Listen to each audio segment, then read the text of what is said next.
Danielle, you're brilliant. No one's denying that, Marla said, her voice syrupy smooth as she leaned back in her leather chair. But Rachel? She just brings a kind of energy to the office that people gravitate toward. I didn't respond. Not yet. I kept my eyes steady, nodding slightly as if I understood while under the desk my nails pressed crescent moons into the flesh of my palm. The view from Marla's office was stunning.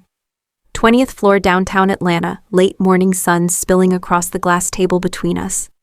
I used to think I'd sit on this side of the desk one day, but not like this. She's just easier, Marla added with a tight smile. Clients like her, the team feels comfortable around her. You know how important culture is. I knew. I'd heard the same coded language before. I also knew Rachel had missed 2 deadlines this quarter and presented one of my workflow charts as her own last week. I inhaled through my nose slowly.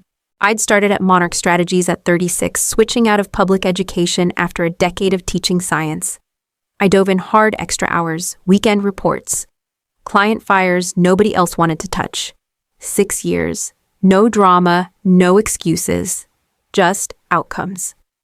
I'd trimmed operational waste by 38%, automated onboarding across 4 departments, and turned a failing logistics client into our most profitable account. But Rachel, who brought muffins on Fridays and said things like circle back, was getting the title I'd been quietly building toward for years. Marla shuffled a few papers that didn't need shuffling.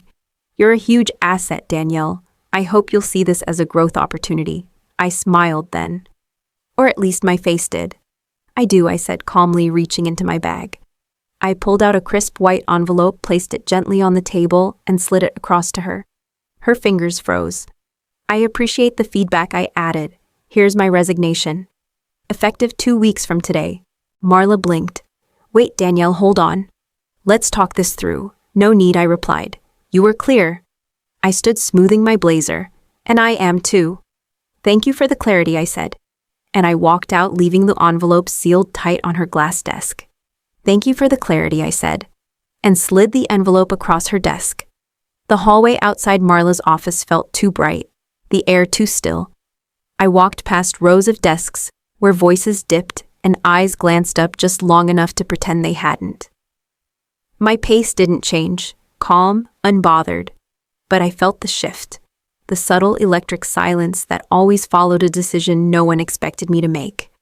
I reached my desk and logged out one last time. No announcements, no grand exit.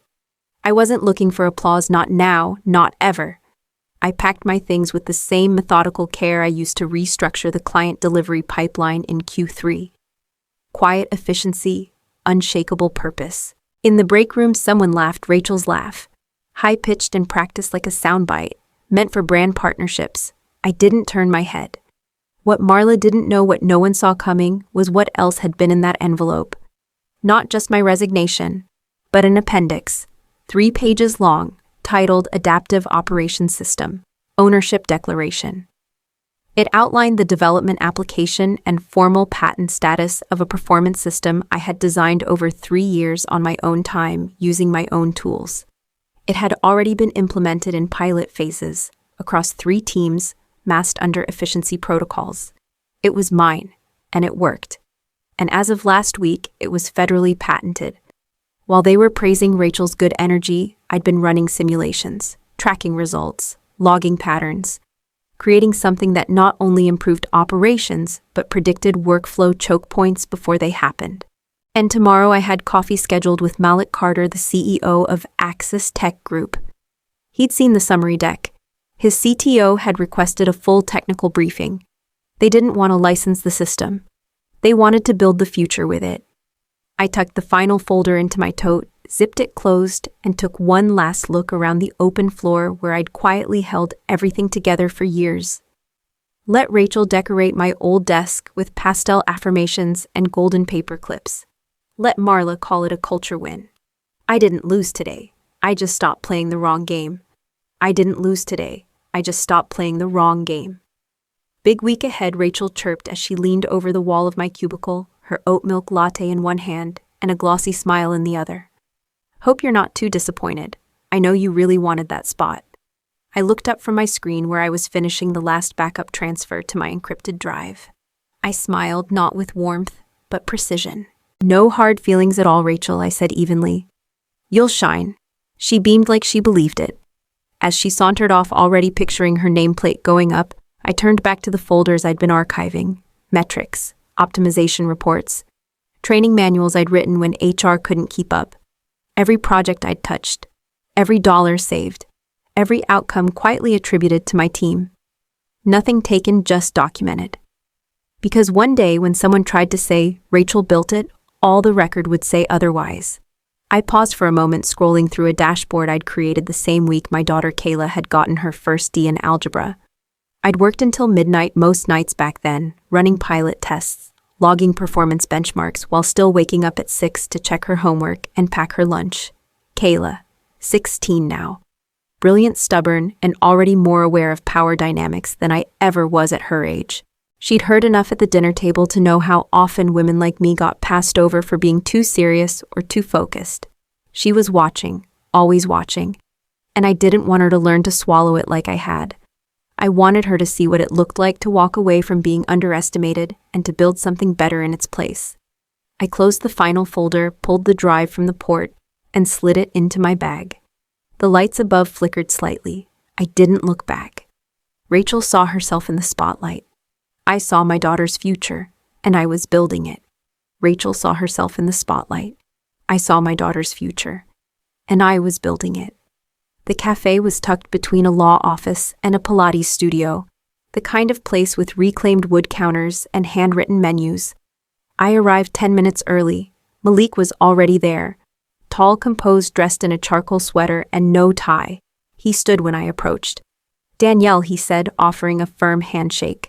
Glad you came. We sat near the back, away from the hum of chatter. No small talk. He dove straight in. I've reviewed the platform, he said, sliding a printed deck across the table. Your system doesn't just optimize, it predicts. That kind of foresight saves money, but more importantly, it saves time. And time is the currency we trade in now. I watched him carefully, waiting for the pitch, waiting for the angle. But he didn't ask what I'd cost. He asked what I wanted. Do you want to be another VP somewhere, he said, or do you want to shape the future of operational intelligence? I was quiet for a beat.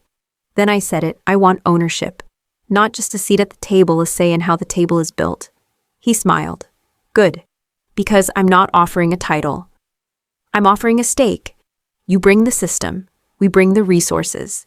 You lead. He pulled a slim folder from his briefcase and placed it between us.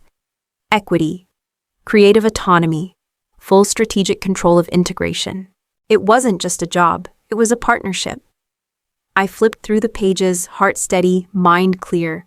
For years I'd adjusted to fit into rooms where I was always a bit too much or not quite enough. But this was built around what I actually brought to the table. I'll need 48 hours, I said, though. I already knew I wouldn't need that long. Malik nodded. Of course. But Danielle, understand something before you decide. I looked up. You're not here to fit in, he said. You're here to lead the shift. And for the first time in years, I believed it. You're not here to fit in, Malik said. You're here to lead the shift. 3 weeks after I walked out of Monarch, the cracks turned into canyons. It started with whispers, missed internal deadlines, confused project handoffs, client complaints piling up in the CRM, faster than the account managers could respond. By week 4, the company group chat was full of frantic messages disguised as polite check-ins. Rachel, now newly promoted and posting motivational quotes daily, had begun restructuring, which in practice meant deleting half the templates I'd built and replacing them with pastel-colored planning boards that looked good on screen but failed under real pressure. From what I gathered, she tried to replicate the automation flows I'd coded manually, but she didn't understand the logic behind them, only the surface result. She copied form, not function. The system couldn't hold. A former colleague, Julia from finance, texted me screenshots. One was a client complaint citing repeated delays. The other was an internal note about a $40,000 billing error that slipped past because the automated audit trigger no longer worked. By the time Q2 reports hit, Monarch's numbers had bottomed out. 3 key accounts had walked. Another was in the process of offboarding. And Rachel. According to Julia, she was having what could only be described as a hallway meltdown. Her cheerful slogans didn't align with a calendar full of fires. Her charm was now being questioned. The very thing they'd promoted her for couldn't hold weight under actual pressure. But it wasn't just a leadership problem. It was systemic. They had removed the infrastructure and tried to pretend the house could still stand. What they never understood was that the charts and dashboards were just the surface.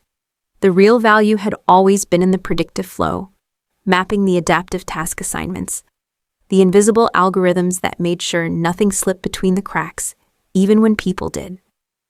I sat in my new office at Axis Tech, watching the rain trace quiet patterns across the window pane. Malik had forwarded me an article earlier that morning, an exposé in a local business journal. Headline: Monarch Strategies Faces Q2 Collapse Amid Sudden System Failures. And then a quote that made me pause. Thomas Reed, CEO of one of Monarch's now former clients, had said, "It's like the soul of their operations vanished overnight." I smiled, faintly closed my laptop, and stood to join the Axis team in our strategy huddle. Because he was right. The soul didn't vanish. It walked out quietly, deliberately, and built something better. A former client said it best: "It's like the soul of their operations vanished." The email landed just after lunch. Subject: an apology and a thank you. It was from Marla Griggs. For a moment, I just stared at the screen. My hands didn't move. I wasn't sure what I expected, maybe another cold, passive-aggressive message wrapped in corporate pleasantries. But this was different.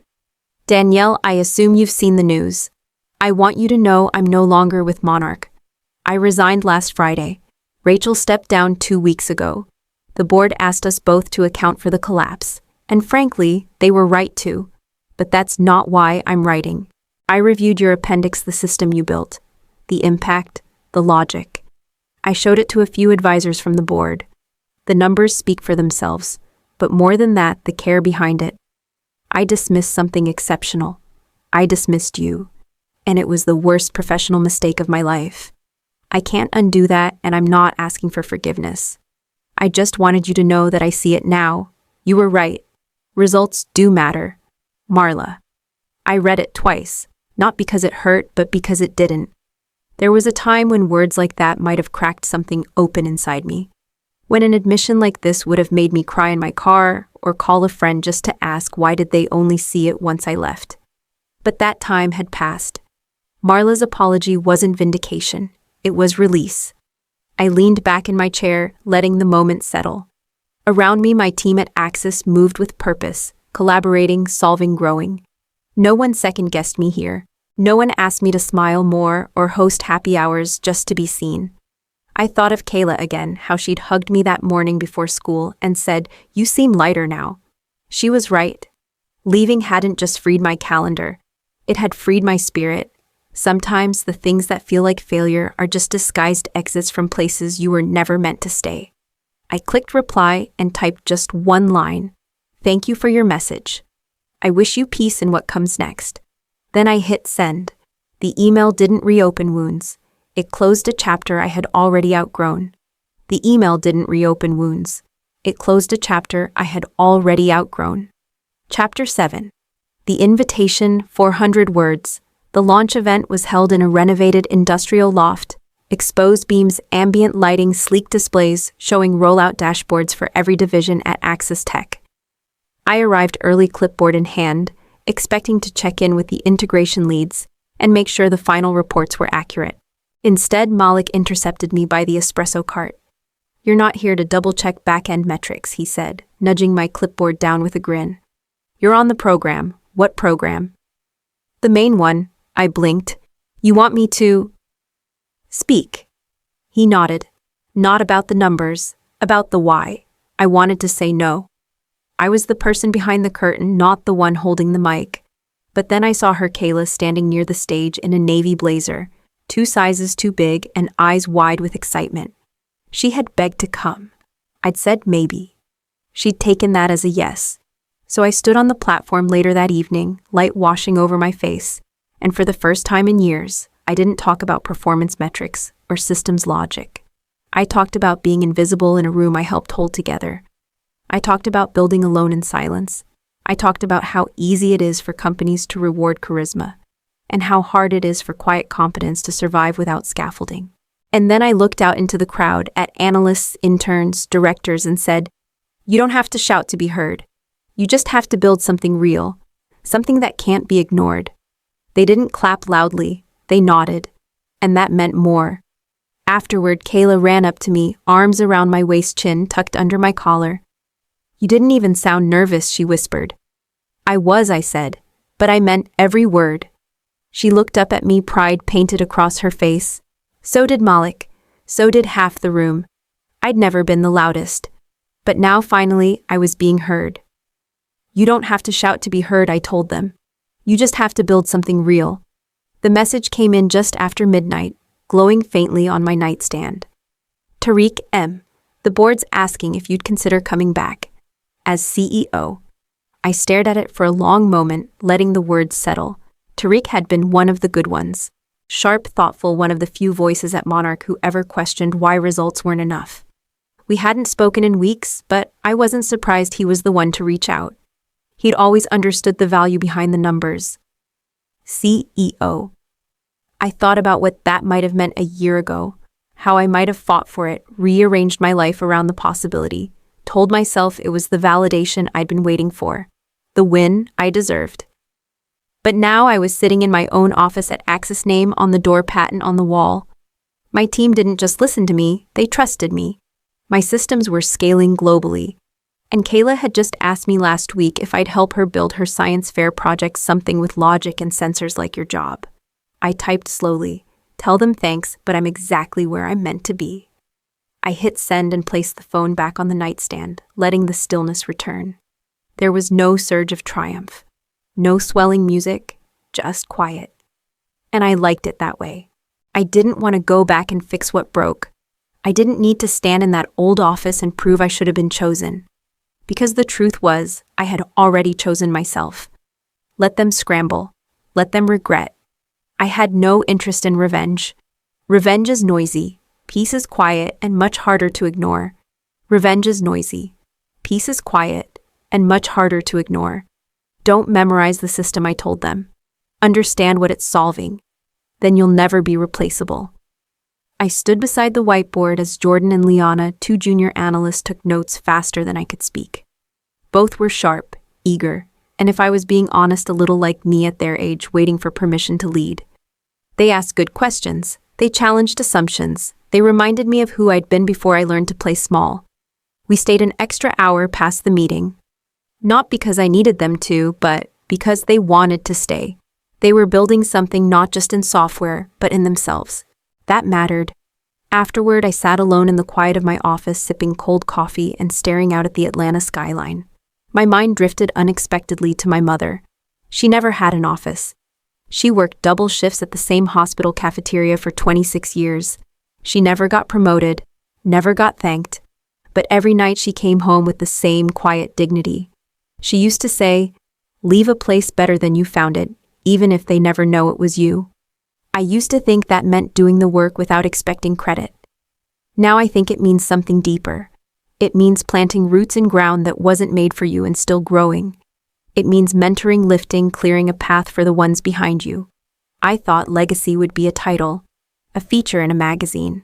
But maybe this room, this team, these two young women who felt seen for the first time.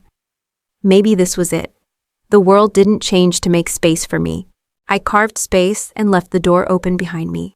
The world didn't change to make space for me. I carved space and left the door open behind me.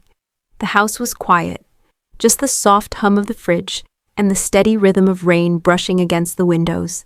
Kayla had gone to bed early, exhausted from a week of late-night studying and early morning rehearsals. I moved through the living room, barefoot, a mug of chamomile in one hand and a small lavender candle in the other. I placed the candle on my desk and lit it with a slow breath. The flame flickered beside a black mat frame. Inside it, the official certificate of patent approval, my name, my design, my system. All mine. Above the frame, hung neatly with 4 brass tacks, was a piece of paper I'd once crumpled and nearly tossed. I flattened it out and kept it as a reminder. It was a snippet from an old performance review, one of Marla's early ones. Danielle is highly competent, but perhaps too focused on results to be truly promotable in a culture-first environment. I used to reread that line with a lump in my throat. Tonight, I smiled. Because that focus, that unshakable dedication to outcomes over optics, is what built the system that saved companies' earned equity scaled globally. It's what gave Kayla her first robotics kit. What gave me back my weekends. What gave 2 young women in my department the confidence to speak up in a room full of executives. I was never too focused on results. I was simply unwilling to be distracted by performance that looked good but delivered nothing. My eyes drifted from the quote to the candle, the wax pooling quietly, the light steady. Peace doesn't always come in grand gestures. Sometimes it's a desk that finally feels like your own. A wall that tells the truth about who you are. A moment of stillness with nothing left to prove. I turned off the lamp and sat for a while in the soft glow. Turns out results were always the point, and I was never too much, just too right for the wrong place. If you've ever been overlooked, underestimated, or told you were too much just for doing your job well, this story was for you. Tap like if it resonated. Subscribe to follow more stories of quiet strength. And in the comments, tell me what's one moment you realized your value, even if no one else did. I'd love to hear it.